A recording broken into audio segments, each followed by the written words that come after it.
You're listening to The Authenticity Show, where you get to eavesdrop on great conversations about health, creativity, and the quest for excellence. Your hosts are Carlos Casados and Satch Purcell. Our guest today is Oliver Althoen. That's me.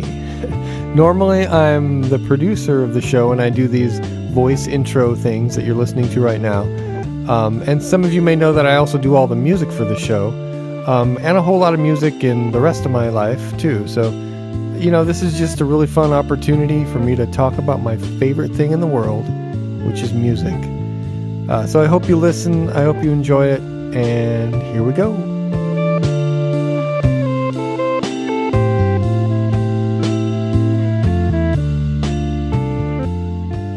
All right, well, here we are. Good evening, Satch Purcell. Good evening, Carlos. This one feels really close to home, really close to my heart, this particular episode. You want to ask me why? Why is that, Satch? Because you know the person we're about to interview. I do? Yeah, you know him very, very, very, very well. In fact, you guys used to be neighbors. Did you know that? We might have even been practically roommates almost. Yeah, like seriously close roomies. And the interesting thing about this guest tonight is he is an amazing musician. Truly. In fact, he's my favorite musician. And this particular fellow was somebody that we both knew when he was mastering his art, his craft. True. He was going through that process, and I think that's pretty darn cool. So who do we have here tonight? We've got Mr. Oliver Althoen. Our very own producer, editor, sound engineer, musician extraordinaire. Welcome to the show, Oliver. Thank you very much. Nice to be here. Yeah. Now, since we're interviewing you, our sound engineer, our editor, is it a conflict of interest that you're going to edit your own episode? I'm going to make myself sound brilliant. Yeah. I had a feeling that you'd be... Well, you've made yourself sound brilliant for years now, so I think that's going to work out well. He's quite brilliant at it. Yeah, he is quite brilliant at it. Well, this is so cool because he's here every single time, but we don't always hear from him, or at least the audience doesn't hear from him, so we get a chance to pick his brain, and hopefully we won't bleed too much when we do. Yeah, no, exactly. Right, exactly. But I was actually here last week interviewing Lonzo Luconi. Yeah, that's right. So we had you speaking, to Lonzo because we wanted another musician, right? Have a couple of musicians, shooting the breeze on the show.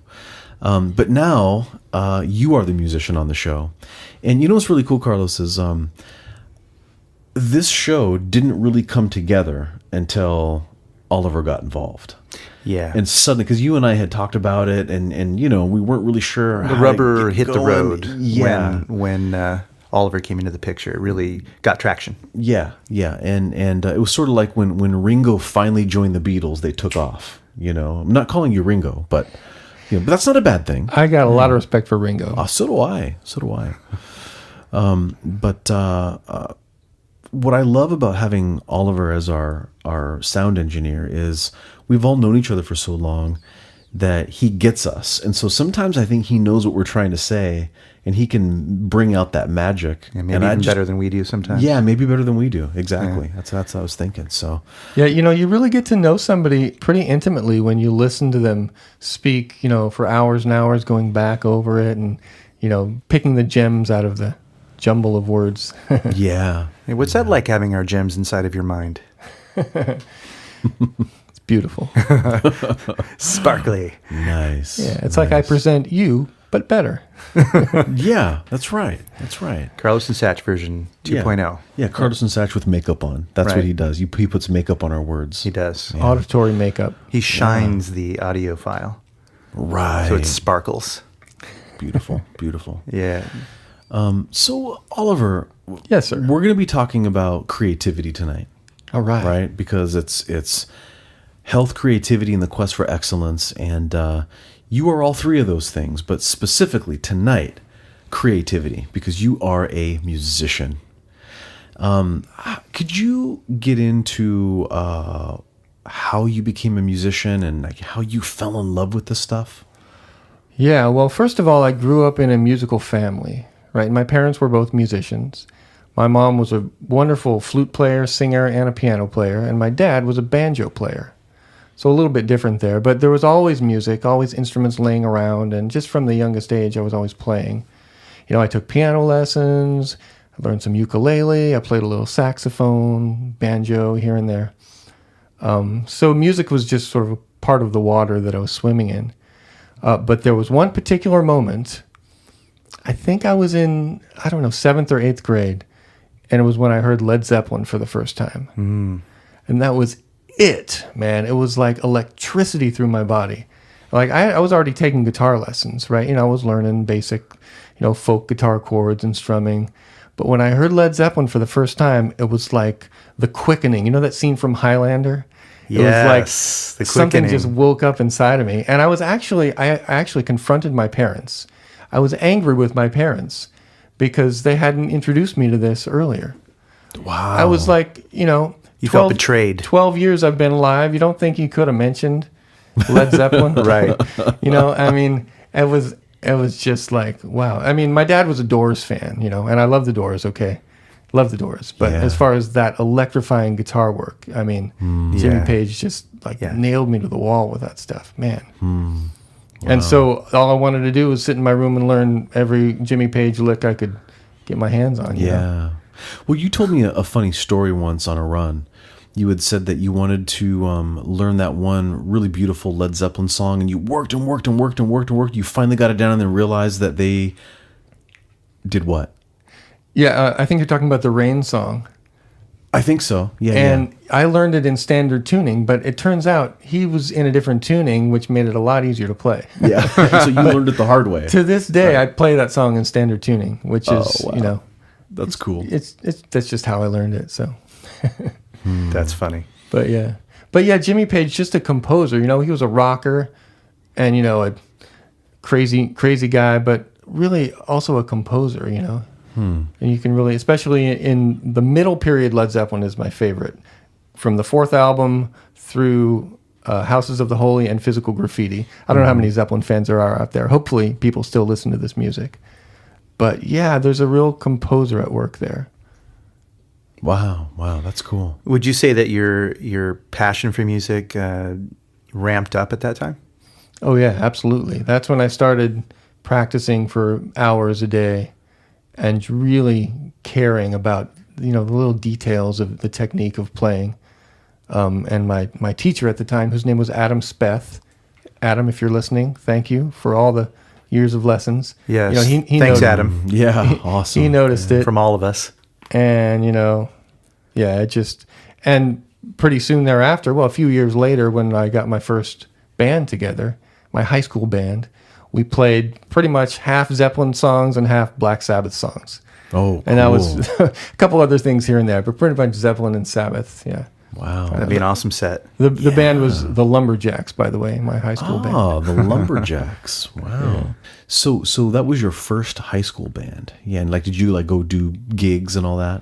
Yeah, we played at parties, on a regular basis on the weekends, rocked the house until the cops came, We actually played at school a few times in the quad at lunchtime, which was really fun. Yeah. And then, we graduated and everyone moved away and did their own thing after that. Now, did you always know that you were going to study guitar formally, or was that happen later? Well, when I first went to college, I went to Alaska at UAF, the University of Alaska Fairbanks. And I think I was a forestry major or environmental sciences or something like that.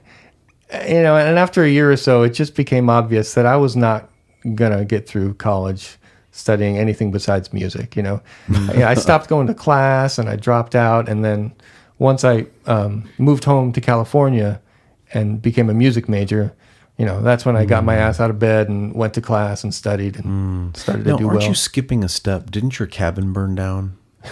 Yes, I did. That's a story. There was a conflagration. I was living in this cabin in the woods outside of town, outside of Fairbanks, Alaska. And yeah, I was out and about and came home one night, 4 or 5 in the morning, and cabin was no longer there. Smoldering cinders only. Yeah. Wow, that's wild. And now, did that, loss of your home force you to move back and then actually enroll in school and become a musician? So do we have a fire to thank? Kind of, yeah. I never thought about that before, but yeah, I probably would have stayed up there if my house hadn't burned down. Yeah. There we go. Talk about lessons from nature. Right. Nature knew that Oliver's nature was to study music, and so it sort of gave you a kick out of Alaska. Yeah, and you were fired. Losing everything from Alaska. Losing everything I owned was actually a pretty liberating experience. Was to it tell really? you the truth. Wow. Yeah, Wow. I mean, I lost everything except the clothes I was wearing. Wow. Did you have a guitar burned down in there? or anything? Yeah, I did. I had a guitar. I lost my guitar. Wow. Oh my goodness. But there's lots of guitars in the world. That's true. That's true. Every time you come over and you pick up my guitar, I feel joyous because I feel like my guitar gets to really be a guitar. It gets to find out, this is how I'm supposed to sound. Right. Yeah. Not when this schmo picks it up and, this other guy. I'm like your guitar's uncle. Yeah. And, the kids always like their uncle better than the parents for certain things. And my guitar definitely likes you better than it likes me. Right. Yeah. But what are you going to do? Could you just remind me, how did you and Carlos meet again? I came to the Eldon compound for Qigong class. Okay. And that was it. Wow. Yeah. That was just a couple months before I moved in. That's right. Yeah, it cleared out, and I thought, oh man, this would be fantastic to have Oliver in there. And he moved in, and we had a lot of fun there. Yeah, we did. A lot of fun parties. That was a magical really place. Great, magic and wonder, and lots of music. One of the things that's a really fond memory that I go back to quite a lot is listening to you practice and listening to albums with you. Those two things. Yeah, we would have at least once a week a night where we would just lay on the ground and put on music and just absorb it. Yeah. Yeah, where like that is the entertainment is just listening to that album really succinctly, just focusing, and I really, really like that a lot. Yeah, it's something that not everybody does. I realized at a certain point that not everybody will just put on an album and just listen to it. Mm-hmm. People tend to want to talk through the music and stuff. Right, put it on as background rather than actively paying attention. Yeah. Yeah, I've always enjoyed actively listening to a song, Yeah. To the point where sometimes I'll get really irritated if somebody won't listen to it with me, Right, yeah. Well, you get used to it over time. Yeah. Well, the varieties of things that you would practice were really fun to listen to as well. I mean, I remember when you were doing a lot of John Doland. John Doland. Bringing out the lute and doing it on guitar, and then some of the Bach pieces that you did, and just various composers. I really like that because I grew up with my mother's piano playing, and so I was very used to that idea that people practicing their scales could be relaxing, meditative, and calming, and I really like that. So it was nice. We had that kind of sort of unspoken understanding at the compound that you could, it wasn't like you had to worry about keeping someone else up. You just kind of play music, do your thing. It was very relaxed, and I don't think I ever kept you up, but you never really kept me up. It was just easy going. Didn't matter what hour. You could be up sometimes till 3:30, 4 in the morning sometimes. Yeah, sure. Because you've been, having some beers and just wanted to play, and I was just really nice, very soothing. Never ever felt disturbed by that. It was just always a great thing. Yeah, that's awesome. Yeah, and when my neighbors make noise, I love it because I see it as a license for me to make my own noise. Yeah, It's great. And when my neighbors are really quiet, that's when I get nervous. Exactly. Should I be worried here? Yeah. Wow. That was very good. So you studied classical guitar, right? That was your formal training. Yeah, at a certain point, I buckled down and studied classical for real. Got my master's degree in classical guitar. Yeah. Wow. And do you still play classical? No, not really. I don't really play much these days. Okay. Partly because my right hand stopped working correctly. I remember years ago, Yeah. You and I talking about that. I think I did a little acupuncture for you. You did a lot. You tried your best, but it just, I don't know. I remember your thumb would always drift towards your palm, and it was getting in the way. Yeah, it was right after I graduated, and I don't know. Maybe it was nature's way of telling me to move on. if I hadn't stopped playing classical, I wouldn't have branched out into so many other things, you know. Yeah. Classical it's sort of like a deep gravity well. It really keeps you in its orbit. One of the reasons for that is that in order to continue to, play at a high level, you got to practice a lot. You got to stick with it. You get real rusty really fast as a classical musician if you don't practice. So when I stopped doing a lot of classical guitar, I still wanted to play guitar. So I just kept on playing with a pick. I played rock and I started learning jazz. Never played jazz before then, but that's when I learned jazz. But I also wanted to keep doing the classical thing because there's a certain trance to classical music. It's that sort of academic thing, but it's serious, but also very rewarding, and that's when I started playing the cello. So the classical guitar split off into jazz guitar and cello. Neat. Yeah. Gosh, I'm seeing a trend. So nature burned down your cabin to force you to study guitar seriously. And then once you got that formal training, the nature of your body said, we can't be playing like this anymore because there's other stuff that we have to make. We have to create. Let's burn that little tendon. Yeah, right. But, and Make that thumb drift. There's so much that I get, even though I don't play a lot of classical guitar anymore, there's so much that I got from my studies that I absolutely still use. The knowledge of music and the work ethic that you get from studying classical. And, and just kind of an approach and a patience and all kinds of lessons that I learned from that. Very nice. Wow. Yeah. I also learned how to teach from that. Because I had every week I had an hour-long guitar lesson, from a master. And if you have the right mindset, a guitar lesson is also a lesson in how to teach. If you pay attention, because there's somebody teaching right in front of you, and if you pick up on that, or you can also learn how not to teach, depending on your teacher. Yeah, that could be good teaching and learning either way. Good teacher, bad teacher. Yeah, very interesting. So you've been in different bands and things, and I know that you've done a lot of jazz and you've done some blues, and we knew that you were part of the Lumberjacks, right? Because that was huge, right? Yeah. What do you love? I mean, did you have one thing that you really love with guitar, or do you just love diversity? I think really what I love is the language of music and how powerful it is. And guitar is the instrument that I play. I mean, I play a lot of instruments, but it's my main instrument. But it could have been something else. If I hadn't heard Zeppelin, I would have heard something else. And it's the drive to communicate, the drive to express myself, and the language of music is my language of choice for creative expression. Very nice. You've done some really unique, I would say, fringe stuff too. I mean, when I think about you doing the Gnostic, the collects for the Mass. For the Gnostic Mass. Yeah, I did do a musical version of that, yeah. And, you composed the music for The Ship. The Ship, the play, the mystery play by Aleister Crowley. Yeah. I remember coming up to LA and watching that. And you played many times, for various ritual and ceremonies through the years, whether they be pagan outdoor rituals or thelemic kinds of ceremonies. It's hard to think of a situation that isn't improved by music. Yeah. You know what I mean? And so usually I find myself in the situation of being the guy that's going to make the music happen. That's just my role in life, that's who I am. So I try to make it happen, as appropriately and authentically as I can. Nice.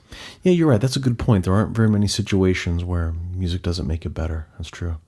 Wow. Except playing cello when you're in the ocean, because that could make you. But it might help you float. Scary. You never know. Yeah.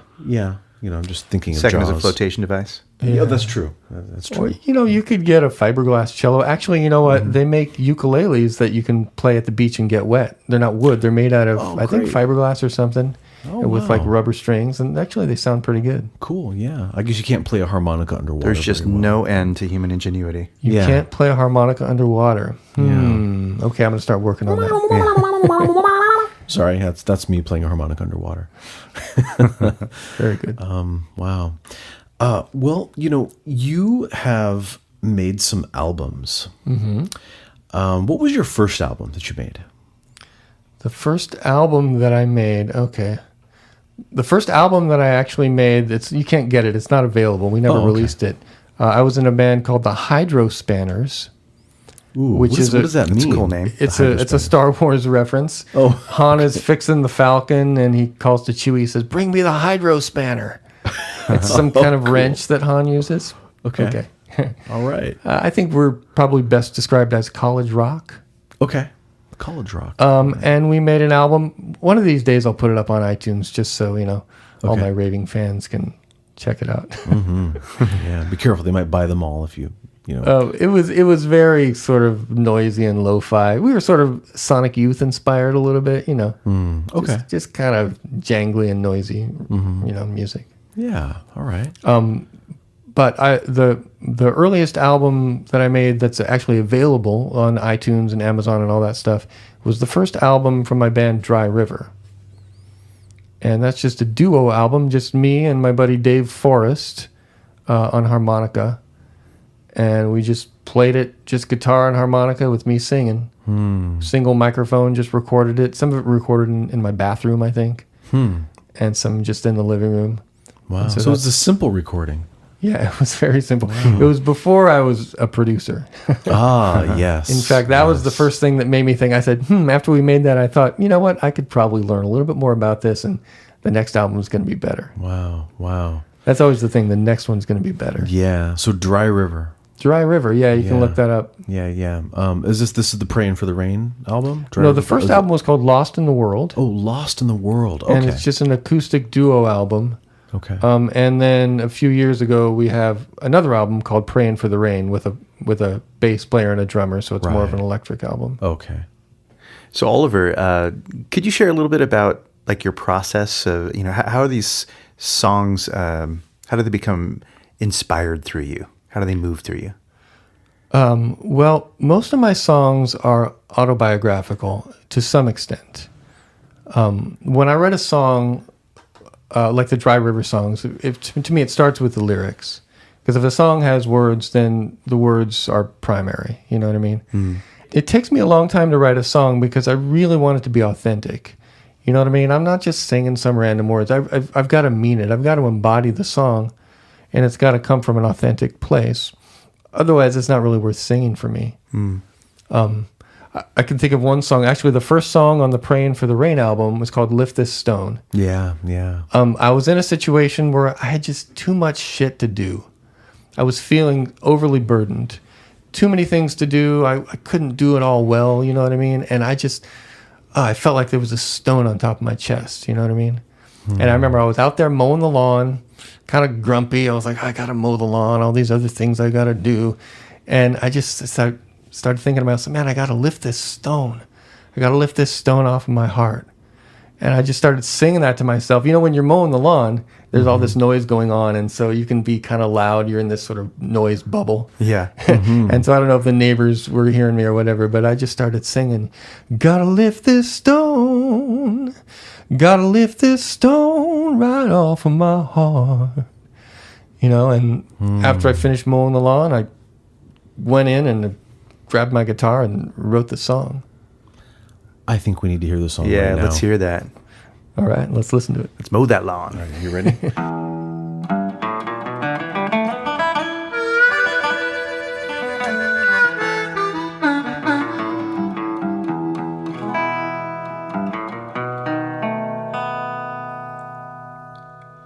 Gotta lift this stone. Gotta lift this stone right off of my heart. Ooh, gotta lift this stone right off of my heart. 'Cause I believe I'm sinking down now, and the world's getting cold and dark.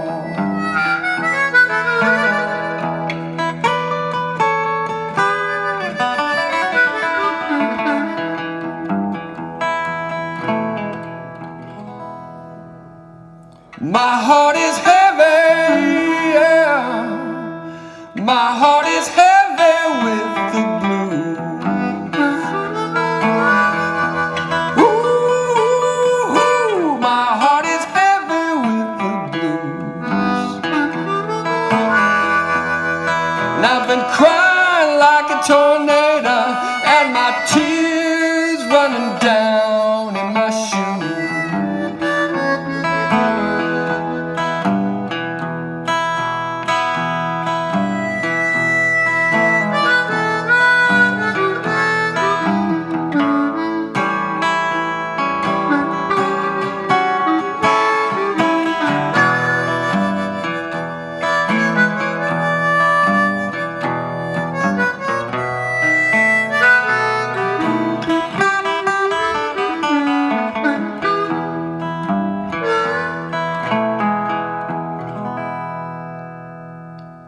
I got too much bullshit. I got too much bullshit that's filling my life. Woo-hoo, I got too much bullshit that's filling my life. God, I ain't got time for my children or my sweet little long-suffering wife.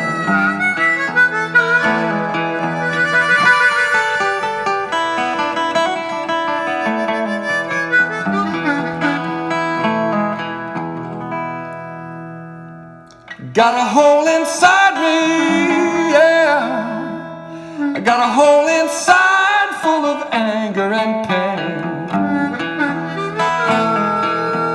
Woo-hoo, got a hole inside full of anger and pain. And I've been burning up all my memories just to keep warm in this dirty driving rain.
Gotta lift this stone. Gotta lift this stone right off of my heart.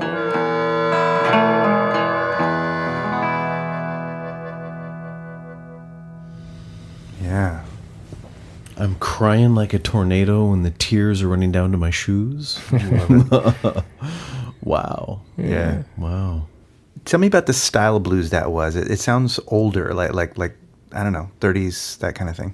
Yeah, it's sort of modeled after like a Skip James. You know, Skip James, the great blues man from, I guess, the 30s. Mm-hmm. Yeah. It's the style where you sing the same melody that you're playing, you know? I noticed that. Yeah. So, yeah, like each note you were singing, you were plucking on the guitar. Yeah, so I'm playing the same melody that I'm singing. Yeah, I modeled it after like Skip James. And, you know, there's all these different styles. Actually, my harmonica player here, whose name is Dave Forrest, by the way, great harmonica player and a good friend. He's kind of like the expert in all these different subgenres of old blues. You know, there's country blues and folk blues and Piedmont blues and all the, you know, I don't know exactly which style it is. I just know it sounds like Skip James. Yeah. Wow. Pretty awesome. Cool. Very cool. Wow. So Oliver, there's been a handful of times I've seen you play at, you know, gatherings, parties, whatever. And there is a particular song that you sing that's on this album that I always get a kick out of. And that is the song Tryin. Yes. And when I heard you play that, I thought, wow, I wonder who wrote that song. And then I found out you wrote this song. This is your song. Yeah. And it's on your album. So what's the idea behind this awesome song that I love? Well, you're not the only one that I think everyone can relate to this song. Oh, totally. It's totally the idea, the line is, maybe I'm an asshole, but at least I'm trying. And I feel like that all the time. I'm doing my best. I don't always succeed, but like most of us, we're trying. Nice. And we're human, and we mess up sometimes, but yeah. That's just life, Yeah. It's a great theme. Yeah, it really is, So let's give it a listen. Anything you want to say about this song before we listen? Anything about how it was written, or is there a story behind this one, or just the style of the song? It's just a straightforward rock blues, with another great harmonica solo by Dave Forrest. Okay. Yeah. All right. Let's give it a go. Here we go. Well, I'm always alone, even with my lover by my side. And I'm aching in my bones with a loneliness that I just can't hide. Well, I just got to get away from all this loneliness and pain. It's driving me insane.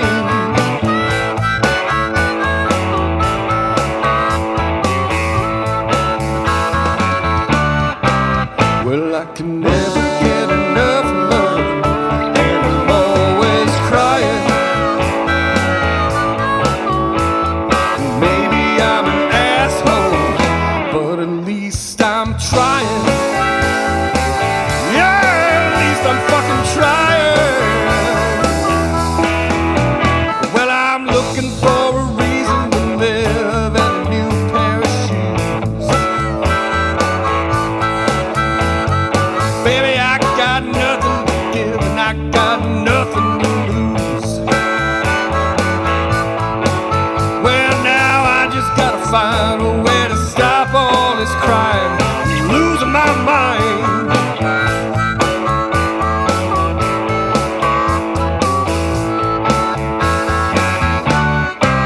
Well, I can never get enough love, and I'm always crying. Maybe I'm an asshole, but at least I'm trying. Yeah, at least I'm fucking trying.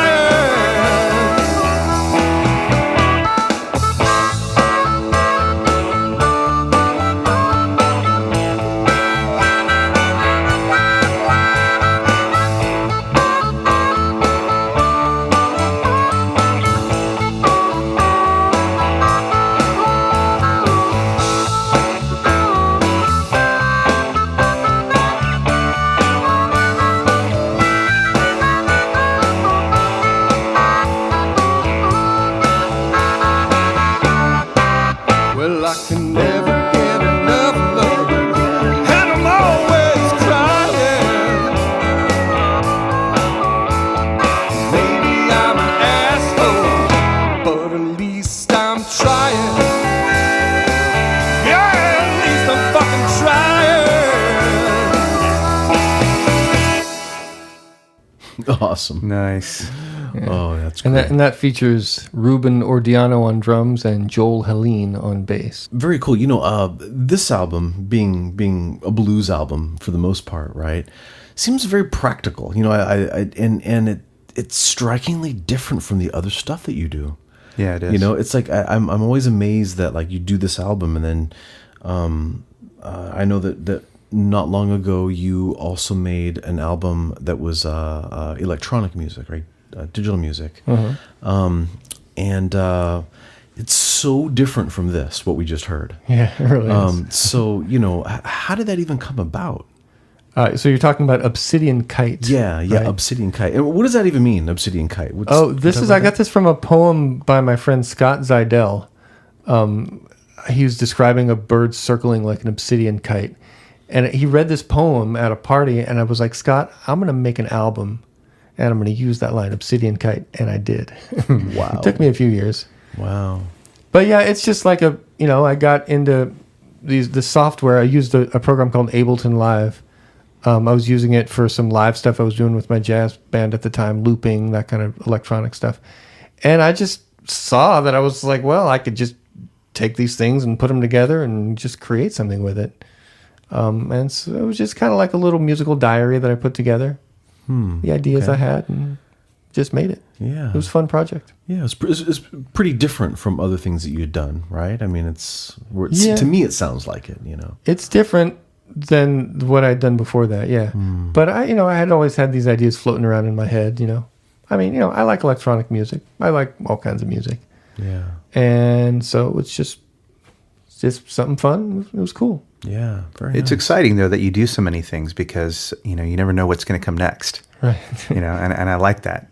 There's a diversity to the different types of music that you play. And so I know that, on into the future, there's going to be all sorts of twists and turns. That makes it exciting.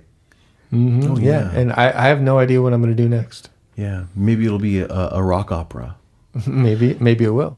The theme music for this very podcast, The Authenticity Show, was written by you and is on this album. That's right. It's called Wedding Bells for the Dead. Yeah, and that is such an awesome name. Yeah, Wedding that's Bells great. For the Dead. Thank you. Yeah, that's actually one of the few songs on that album that actually has live guitar on it.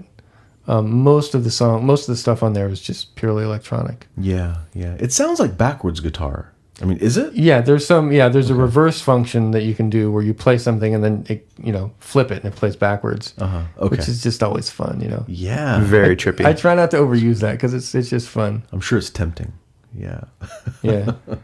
Very cool. And so the title for the song came about, I always thought that weddings and funerals occupied sort of a similar space in our society. Mm-hmm. They're sort of similar in a way. The solemnness there. Yeah. Sacredness there. And you dress up a little bit, you have about this sort of maybe the same amount of people. I don't know. Yeah. I guess depending on how many people liked you when you were alive. Yeah, right. But so I'm sort of juxtaposing those. I've got some forward stuff and some backwards guitar, like you were saying, kind of juxtaposed together at the same time. And so I just thought wedding, funeral, kind of both sides at the same time, Wedding Bells for the Dead. And it just came to me. I thought it was such an evocative title. That, You've got a song on Obsidian Kite that the title intrigues me. And I don't know if I'm pronouncing this right. Prelude and Fugue for the Dwarf Inside? Oh, Prelude and Fugue for the Dwarf Inside, yeah. Yeah, okay. Yeah, so this is a piece I actually wrote when I was in college, a composition that I turned in for an assignment in composition class that turned out pretty well. It's an atonal prelude and fugue. Okay, what does that mean, an atonal? Well, atonal means it doesn't have a key that it's in. No note is any more important than any other note. Oh, I see. Without tone. Right. This is this kind of harmonic revolution that Arnold Schoenberg brought about right around the turn of the turn of last century. Wow. Where, it was kind of the culmination of this harmonic progression leading from, Bach all the way through Beethoven and Mahler and Wagner, and then Schoenberg kind of blew everything wide open. And so, I'm standing on the shoulders of giants here writing my little piece. But if you listen to it, it's got a very distinct sort of angular musical language. But I wrote it in the style of Bach. Prelude and Fugue is it's a Baroque form. So it's sort of like early 20th century wine in mid 18th century bottles. That's a great analogy. Well, I think But it's just just a small bottle of wine. It's not like a full bottle. Okay. Well, maybe we'll just have a sip of it. Okay. Let's give it a listen. All right. Okay.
So, Ollie, there was a pretty significant album that you did after this, right?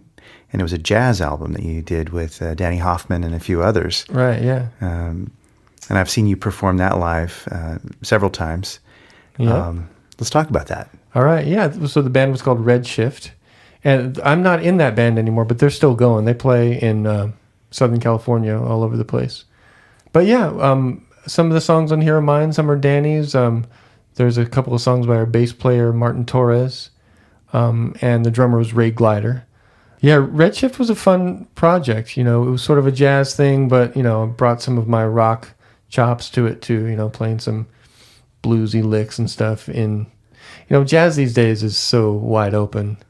It doesn't have to be just that traditional, like, saxophone, kind of a sound. You can get all kinds of things and still call it jazz. Got a little waka waka waka in there too. Yeah, a little wah wah pedal there. Seamus likes that. Yeah. Yeah. That was pretty awesome. Yeah. Well, I enjoyed that album. I listened to it quite a bit. And like Carlos, I saw you perform a couple times. Doing that, and those were good times. Yeah, I enjoyed those a lot. And then eventually I decided to leave the band.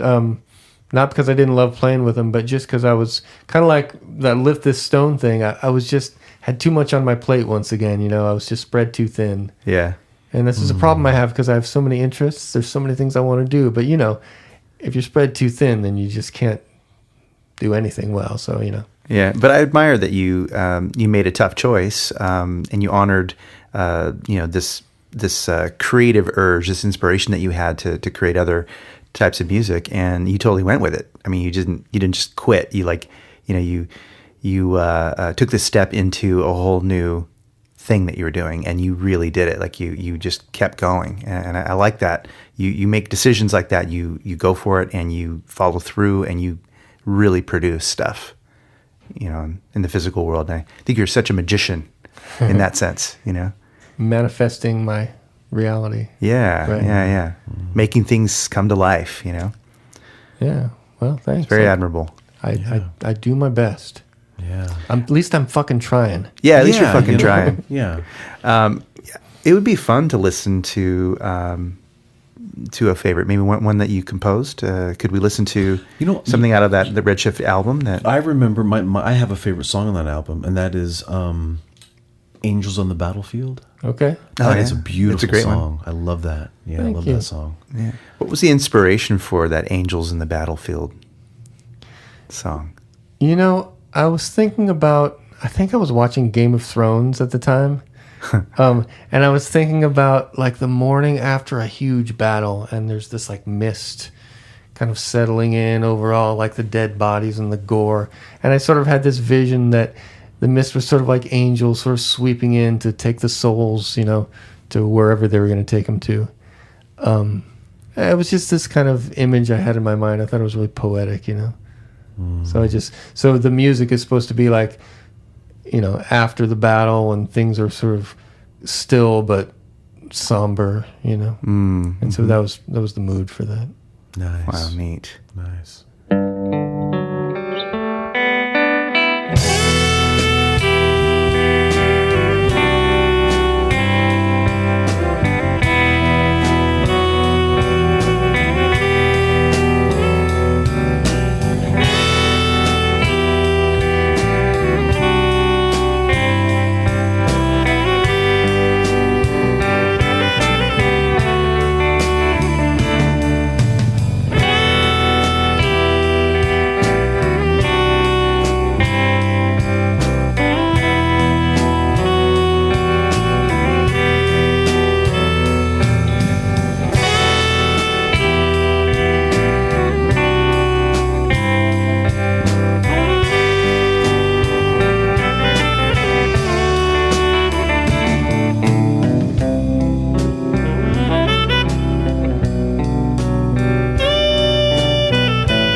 So then after Redshift, you did another album.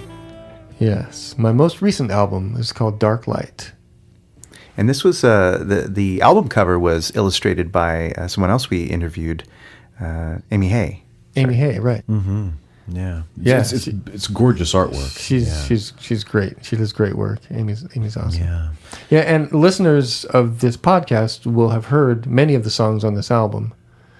Because, as you know, I do the music for the show. I put little snippets of songs in the intersegmental things, and I think every song on this album, Darklight, has appeared in some form or another on the Authenticity Show. So, how much of the show influenced the songs in the album versus them just coming out of your own life? There was one song on the album that I wrote specifically for an episode. It was an episode called Sacred Deceptions. And the song on the album is called Sacred Deceptions. So for the show, I wrote this 30-second little thing and just kind of threw it in there. And then I fleshed it out a little bit more for the album. You finished it up. Wow. I particularly remember like a Tibetan bell, a singing bowl in there. Is that what that was? Or Yeah. Actually, 2 Tibetan singing bowls. Ah, very cool. That are a major second apart from each other. So it's kind of this dissonant harmony that they create together. Very cool. And with some amazing flute playing by Danny Hoffman. Oh, yeah. Danny Hoffman, who was in Redshift, and who still is in Redshift, by the way. And Danny is quite the flute player. He'll tell you he still needs to practice. He's very self-deprecating about his flute playing. He's more of a sax player, I guess, than a flute player. But man, nobody plays flute like this guy. Yeah. I mean, seriously. That's true. Really good. That's totally true. He's really good. I mean, he's really got a unique sound. And so he came over and I told him, I said, I want all those weird sounds, all those breathy things and all those fluttery things you do. And, I got what I wanted out of him.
Well, who is that tabla player? That's what I want to know. Oh, this is a very famous tabla player from India. No, just kidding. It's you, Satch. Yeah, it's me. Yeah. So all the real tabla players out there will notice that it's not bad for a white dude. Yeah, not bad for a white dude. Well, I just think it's hilarious that we went in to listen to the song and forgot until we started hearing the tabla playing that it's Satch. He's right there. We should have mentioned that. I seriously forgot that I was on that song. That's hilarious. It's hilariously self-deprecating. Well, Satch, you're the only tabla player I know. Yeah. So until I find, a better one, you're my tabla player. All right. Hey, and as long as you're not self-defecating, we're all good. That's good. Right? I'm fully in. We'll still hang with you. Yeah. Sounds good to me. But that was fun. I remember being all excited about coming over and just doing some stuff like that with you. So it was very cool. We recorded this in my garage. I remember. Yeah. We recorded this in your garage. The whole album was recorded in my garage, by the way. Yeah. No, that was. It's had a very Indian sound. Of course, that's why the tablas are in there. But that was a banjo, wasn't it? It's not like a sitar or anything. No, I don't own a sitar, but I wanted that kind of sound. The banjo's not exactly like a sitar, but there are some similarities in timbre. Yeah. And so that's my, poor man's sitar was my banjo that day. Hey, and it's also a tribute to your father. Yeah, and I actually played it on my dad's banjo.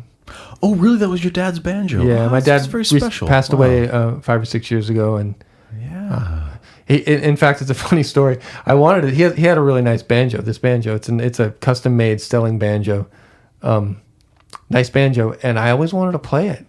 And he was like, "Kid, you can have my banjo when I'm dead." This is my dad's personality. And so I wanted the banjo. I'm like, "Dad, you're not playing it that much. Just let me have the banjo. You can have it when I'm dead, kid." So I have it now. So you were always kid, right? Yeah, he always called me kid. Kept you as a kid. Yeah. You triumphed. Yeah. Well, very nice. Wow. And he lives on. That's great. So Oliver, what was your creative process or mindset about making this album, Darklight? This album started with a single idea and sort of blossomed from there. Okay, so I was at the gym. I was at 24 Hour Fitness on the rowing machine. And, when you're on the rowing machine, you get into this rhythm. I don't know about you, but I get into this sort of rhythmic trance when I'm doing that. Mm-hmm. And I just started feeling this rhythm, and this melody came to me, the simple 3-note melody. That's actually the very first thing on the album. The song's called Mindlessness. And it just sort of appeared as I was working out. And then when I got done at the gym, I went out to my car and I just sort of sang this into my phone so I wouldn't forget it, And it was just this kind of spooky, dark kind of a feeling. And that was it. And the rest of the album was just expanding on that feeling. So it's sort of like a mood album, Wow. Let's hear that piece. Yeah.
So when you repeatedly hit that do, what's all that about?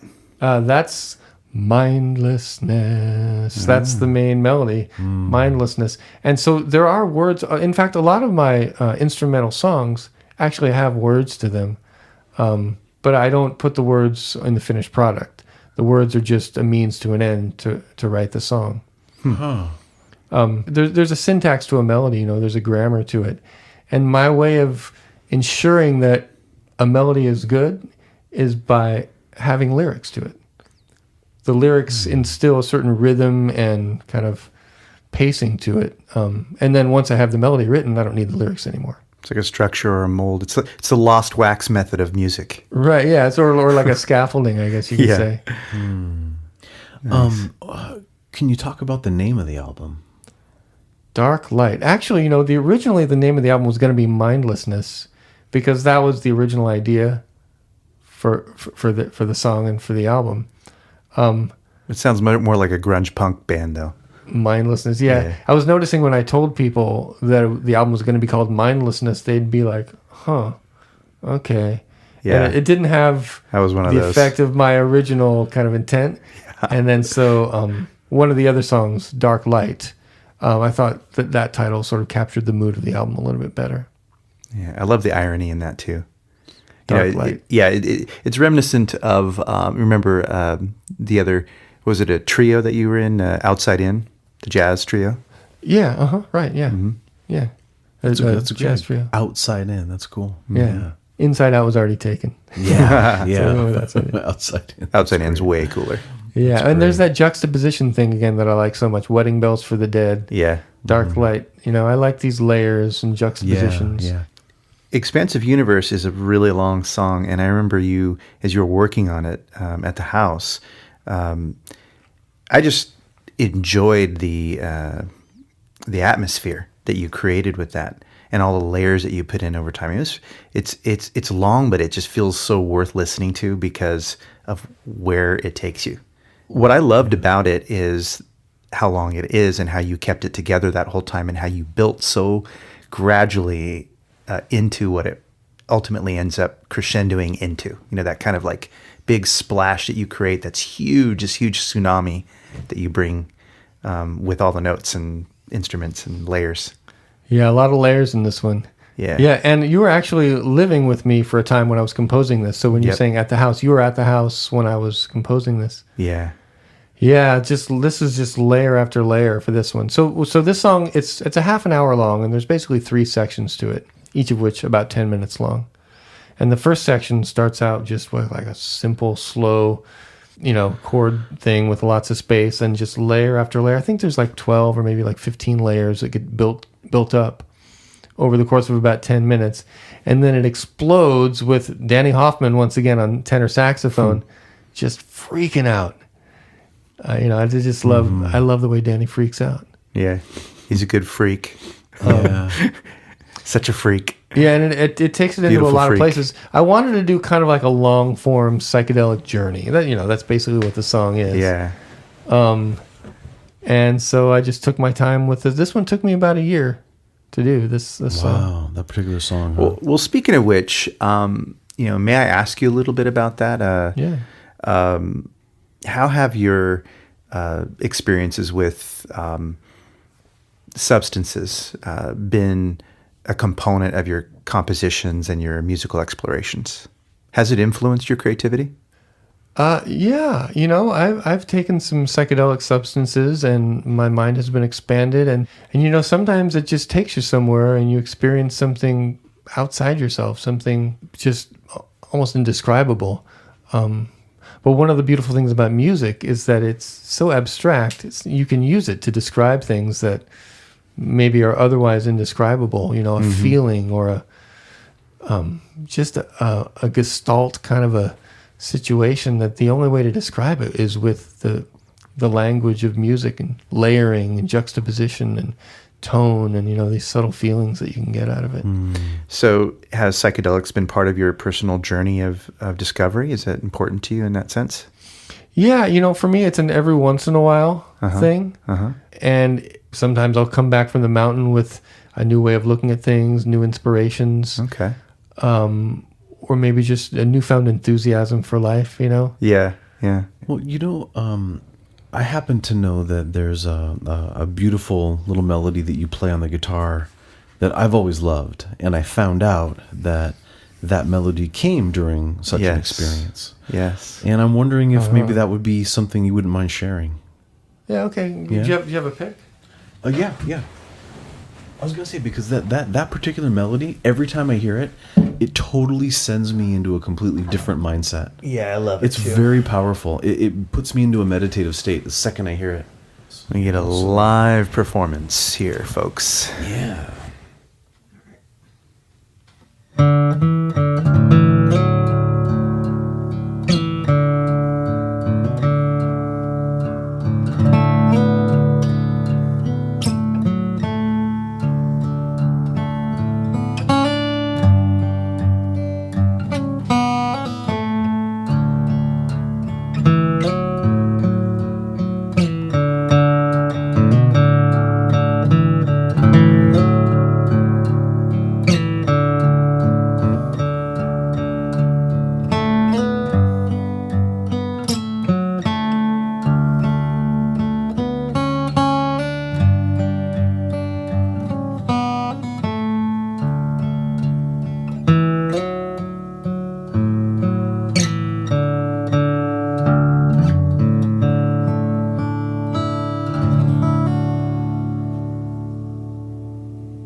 I love that. Every time you play that, I feel my heart opening. Me too. It's like a desire to cry in love, like a loving cry. I when I hear that, Oliver, I feel like there's hope and wonder again. Wow. Yeah. Thank you. Yeah. Well, you're probably picking up on some of, my state that I go into with that song. Yeah, I like to say that the desert taught me that song.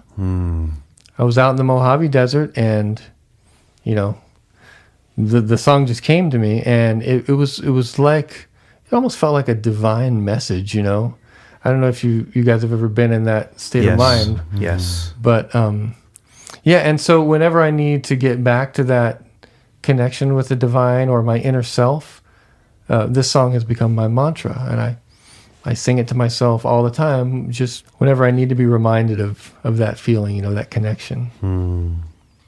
Well, that makes sense, because I feel that when you play that. It's just sometimes it gives me goosebumps, and other times it just makes me want to just close my eyes and be still.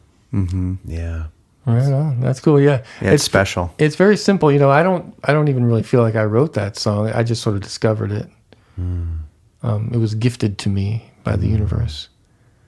The song Expansive Universe. It's interesting because when I've been hearing this song, because, again, it's a half an hour song, right? So you were talking about it being a little bit of like a psychedelic journey. And I sort of find myself telling my own story about it. Oh yeah. And I haven't heard I didn't know what your story is in this song. And so like every time I hear it, I almost feel like I'm telling myself a story about it. It's like some divine drama is going on. Well, for me, I feel like, and this is, probably totally wrong, right? But I feel like it starts with the Big Bang, and stuff is flying through, the creation of the universe, right? Yeah. And then when things get really crazy, and like there's Danny going nuts on the saxophone, Yeah. I feel it's like the primordial soup, and chemistry is happening, and molecules are forming, and all this stuff, and all of a sudden it settles down, and then the tambura comes in, and it's the beginning of the growth of life. And that's the story I tell myself when I hear it. Am I totally wrong? That's actually a pretty good story. Is it pretty good? That's not the same story as my story, but I like that story. All right. That's actually pretty good. Yeah. So I'm picking up what you're putting down there, Satch. Yeah, I'm always telling myself crazy stories. Yeah. So if you ever feel like using my story, it's yours. Go for it. Yeah.